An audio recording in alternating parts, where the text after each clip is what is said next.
तो hello, welcome back to doctor Shabina official channel. और आज मैं आपको इस वीडियो में बताने वाली हूँ प्रेगनेंसी के बाद होने वाले हेयर फॉल के बारे में। वो कितना एक्सट्रीम होता है और आपको कैसे पता चलेगा कि ये पोस्टपार्टम हेयर फॉल हुआ है। दूसरी चीज़ ये कि आखिर इसके पीछे क्या रीज़न होता है जिसकी वजह से आपको क्या खाना चाहिए, कौन सा तेल लगाना चाहिए, वो सारी चीज़ मैं आपको इस वीडियो में बताऊँगी। उससे पहले आप मेरे चैनल को प्लीज़ सब्सक्राइब कर लीजिए और प्लीज़ लाइक कर लीजिए ताकि आपको ऐसी इन्फॉर्मेटिव वीडियोज़ जो शॉर्ट में, बहुत छोटी वीडियो मेरी रहती है, ताकि आपको ज़्यादा से ज़्यादा नॉलेज कम ही टाइम में मिल जाए, क्योंकि मदर के पास इतना टाइम नहीं होता है कि वो ये सारी चीज़ों को देखे। ठीक है, तो आइए स्टार्ट करते हैं।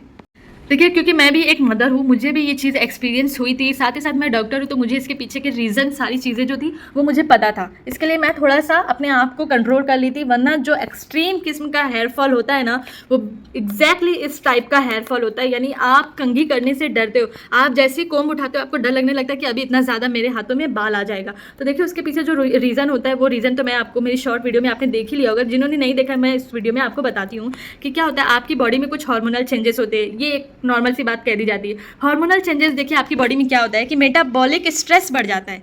मेटाबॉलिक स्ट्रेस क्या होता है कि आपकी बॉडी में जितना भी केमिकल प्रोसेस होता है ना, जो आपका एनर्जी प्रोवाइड करता है, आप खाना खाते हो तो उसको न्यूट्रिशन बना के, एनर्जी बना के, ब्लड सप्लाई पूरा, ये सारी चीज़ें उसका काम होता है। अब वो काम जो होता है इम्बैलेंस हो जाता है। और दूसरी चीज़ क्या होती है कि आपके बॉडी में जो ब्लड सप्लाई हो रहा है वो इस टाइम पे क्या होता है कि वो इंश्योर करता है कि आपके पूरे वाइटल फंक्शन, आपके हाथों में, पैरों में, आपके किडनी, लंग्स, सारी चीज़ें, सारे यानी वाइटल फंक्शन, जितना भी आपका वाइटल फंक्शन होता है, हार्ट का, ब्रेन का, आपके किडनी का, लंग्स का, जितना भी फंक्शन होता है वो सब क्या हो, सही से हो जाए। तो वहाँ पे वो ब्लड सप्लाई अच्छे से होता है। ठीक है, लेकिन जो सबसे लोवेस्ट होता है ब्लड सप्लाई, वो कहाँ होता है? हेयर में। अब ये हेयर में जब ब्लड सप्लाई अच्छे से नहीं होता है तो उसकी वजह से क्या होता है, हेयर ग्रोथ अफेक्ट होती है and some of the hair follicle enter the shedding stage. अब यहाँ पे आपके हेयर फॉलिकल जो होते हैं शेडिंग स्टेज में पहुँच जाते हैं।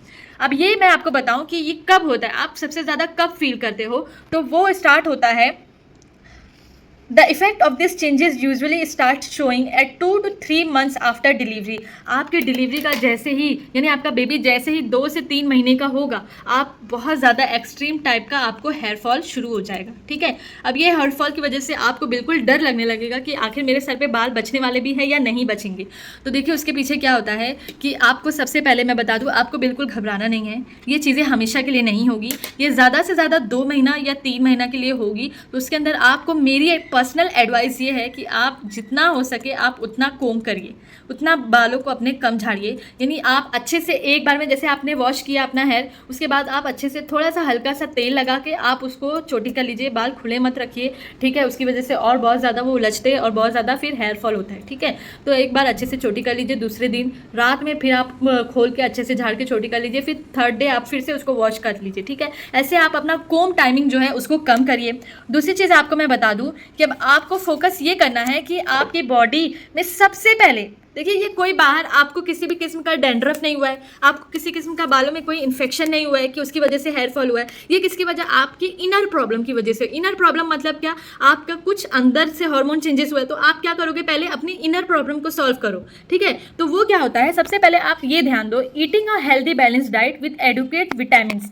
यानी सबसे पहले आप क्या ध्यान दो कि आप अच्छी डाइट करो, और डाइट में आपको 12 मिनरल्स लेना है, 12 या 14 मिनरल्स लेना है, न्यूट्रिशन लेना है, जो आपको अपने बस अच्छे से खाना खाओ। आपका अंदरूनी तौर पर, यानी इनर साइड से ही आपकी चीज़ें, आपके स्काल्प, आपके हेयर की ग्रोथ जो है वो हेल्दी हो जाएगी। ठीक है, बाहर जो ऑयल वगैरह है वो तो मैं आपको बताऊंगी ही, लेकिन आपका मेन सपोर्ट जो होगा वो अंदर से ही होगा। अब उसमें आपको सबसे मेन पॉइंट मैं ये बता देती हूँ कि जेनेटिक भी बहुत बड़ा रोल अदा करता है। जेनेटिक प्रॉब्लम, जैसे अगर आपकी मदर या आपके फादर का हेयर फॉल जिस तरीके से हुआ है, आगे से या बहुत ज़्यादा पीछे से, ऐसे अलग अलग टाइप का हेयर फॉल होता है, तो मेन जो होता है जेनेटिक। अगर आपकी मदर का हेयर फॉल है या आपकी मदर का बहुत जल्दी वाइट बाल हो गया है, तो वो भी एक बहुत बड़ा मेन रीज़न होता है कि आपके साथ भी ये चीज़ हो सकता है। और ये चीज़ हो सकती है स्टार्ट कब हो, आपकी डिलीवरी के बाद ही या आपकी प्रेगनेंसी के दौरान। तो इसके लिए आपको बिल्कुल भी परेशान नहीं होना है। एक टाइम आता है, 2 से 1.5 महीना या मैक्सिमम आप 3 महीना पकड़ लो, ये चीज़ होगी। उसके बाद फिर आपका नॉर्मल, आपकी जो हेयर की ग्रोथ है, हेयर की स्ट्रेंथ है, वो वापस आ जाएगी और फिर वो सारी चीज़ें सही हो जाएगी। अब मैं आपको फटाफट बता देती हूँ, ऑयलिंग। ऑयल के लिए आपको क्या करना है, ये एक देखिए जितना बेस्ट देसी नुस्खा होता है उससे ज़्यादा अच्छा और कुछ भी नहीं होता है। आप कितने भी बड़े बड़ी कंपनी के प्रोडक्ट्स लगा लो, एक काम करो, सबसे अच्छा आप सरसों के तेल में मेथी और कड़ी पत्ता को लेके उसको अच्छे से गर्म करो और उसके बाद उसको ठंडा करके उसके अंदर विटामिन ई के कैप्सूल डालो, 2 या 3 कैप्सूल डाल के एक लीटर की बोतल में या आधा लीटर की बोतल में उतना पकाओ और उसको जैसे 1 लीटर अगर आपने तेल लिया है तो उसको 15 मिनट्स या उसको आधा जला दो, ठीक है। उसके बाद उसको यूज़ करो। अब मैं डाइट में आपको जो न्यूट्रिशन है, अगर आप नॉन वेजिटेरियन हो तो आप डेली एक एग खाओ, उसको या तो बॉईल करके खाओ या ऑमलेट बना के खाओ या आपको जैसे भुर्जी बनाना है, जैसे खाना है आप वैसे खाओ, लेकिन डेली एक एग, क्योंकि egg is the high source of protein, ठीक है। अगर आप नॉन वेजिटेरियन हो तो आप दही ले सकते हो, उसके अंदर बहुत ज़्यादा प्रोटीन होता है जो आपके बालों के लिए बहुत अच्छा होता है। एवोकाडो है, मीट वगैरह जो गोश्त होता है बड़े बैल का या फिर उसके बाद बकरे का जो भी गोश्त होता है, नट्स होता है, बेरी होती है,